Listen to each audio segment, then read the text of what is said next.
السلام علیکم ورحمۃ اللہ وبرکاتہ۔ امید ہے کہ آپ سب خیریت سے ہوں گے۔ پچھلی قسط میں ہم بتا چکے ہیں کہ سلطان صلاح الدین ایوبی کے اعزاز میں ناجی نے شاندار دعوت کا اہتمام کیا تھا، اور اس دعوت کے اختتام پر سلطان صلاح الدین ایوبی کو بڑے شان و شوکت اور عقیدت کے ساتھ رخصت کیا گیا۔ سلطان صلاح الدین ایوبی واپسی پر علی بن سفیان کے ساتھ مل کر جو منصوبہ طے کیا تھا، اس منصوبے کو عملی جامہ پہنانے میں لگ گئے، اور وہ یہ تھا کہ سوڈانی فوج کے ساتھ مصری فوج کو مدغم کیا جائے۔ اگرچہ یہ بات ناجی کو بڑی ناگوار گزری۔ دوسری طرف یہ بات ناجی کے خفیہ حرم میں پہنچ گئی تھی کہ زکوئی کو امیر مصر نے رات بھر کا شرف باریابی بخشا ہے۔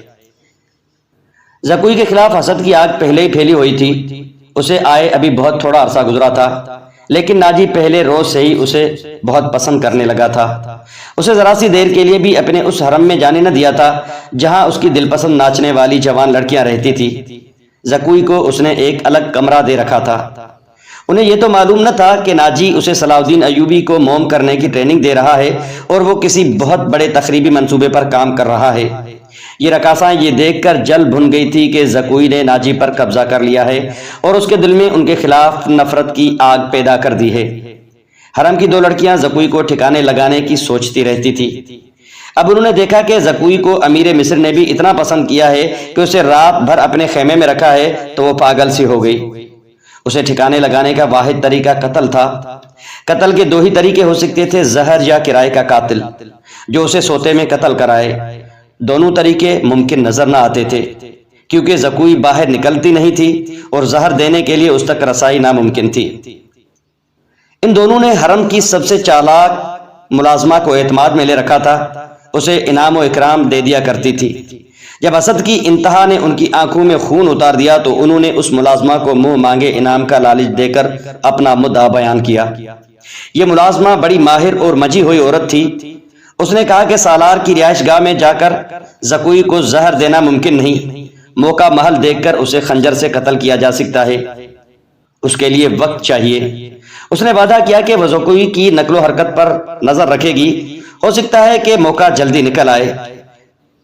اس جرائم پیشہ عورت نے یہ بھی کہا کہ اگر کوئی موقع نہ نکلا تو حشیشیین کی مدد حاصل کی جائے گی، مگر وہ معاوضہ بہت زیادہ لیتے ہیں۔ دونوں لڑکیوں نے اسے یقین دلایا کہ وہ زیادہ سے زیادہ معاوضہ دینے کے لیے تیار ہیں۔ ناجی بے حد غصے کے عالم میں اپنے کمرے میں ٹہل رہا تھا۔ زکوئی اسے ٹھنڈا کرنے کی بارہا کوشش کر چکی تھی، لیکن اس کا غصہ بڑھتا ہی چلا جا رہا تھا۔ آپ مجھے اس کے پاس جانے دیں، زکوئی نے چوتھی بار کہا۔ میں اسے شیشے میں اتار لوں گی، میں اسے اپنے دام میں پھانس لوں گی۔ بیکار ہے، ناجی نے گرج کر کہا۔ وہ کم وقت حکم نامہ جاری کر چکا ہے جس پر عمل بھی شروع ہو چکا ہے۔ مجھے اس نے کہیں کا نہیں رہنے دیا، اس پر تمہارا جادو نہیں چل سکا۔ مجھے معلوم ہے کہ میرے خلاف یہ سازش کرنے والے لوگ کون ہیں۔ وہ میری ابھرتی ہوئی حیثیت سے حسد کرتے ہیں۔ میں امیر مصر بننے والا تھا، میں نے یہاں کے حکمرانوں پر حکومت کی ہے، حالانکہ میں معمولی سا سالار تھا، اب میں سالار بھی نہیں رہا۔ اس نے دربان کو اندر بلا کر کہا کہ نائب سالار کو پیش کیا جائے۔ اس کا ہمراز اور نائب سالار آیا تو ناجی نے اس کے ساتھ بھی اسی موضوع پر گفتگو کی۔ اسے وہ کوئی نئی خبر نہیں سنا رہا تھا۔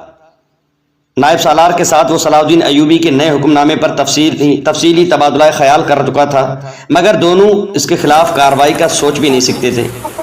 اب اس کے دماغ میں ایک کارروائی آ گئی تھی۔ اس نے نائب سالار سے کہا، میں نے جوابی کارروائی سوچ لی ہے۔ کیا؟ نائب سالار نے سوال داغا۔ بغاوت۔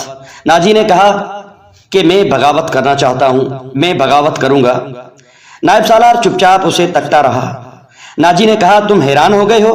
کیا تمہیں شک ہے کہ یہ 50,000 سوڈانی فوج ہماری وفادار نہیں؟ کیا یہ صلاح الدین ایوبی کی نسبت مجھے اور تمہیں اپنا حاکم اور بھائی خواہ نہیں سمجھتی؟ کیا تم اپنی فوج کو یہ کہہ کر بغاوت پر آمادہ نہیں کر سکتے کہ تمہیں مصریوں کا غلام بنایا جا رہا ہے اور مصر حقیقت میں تمہارا ہے؟ نائب سالار نے گہری سانس لے کر کہا، میں نے اس اقدام پر غور نہیں کیا۔ بغاوت کا انتظام ایک اشارے پر ہو سکتا ہے، لیکن مصر کی نئی فوج بغاوت کو دبا سکتی ہے، اور اس فوج کو کمک بھی مل سکتی ہے۔ حکومت سے ٹکر لینے سے پہلے ہمیں ہر پہلو پر غور کر لینا چاہیے۔ میں غور کر چکا ہوں۔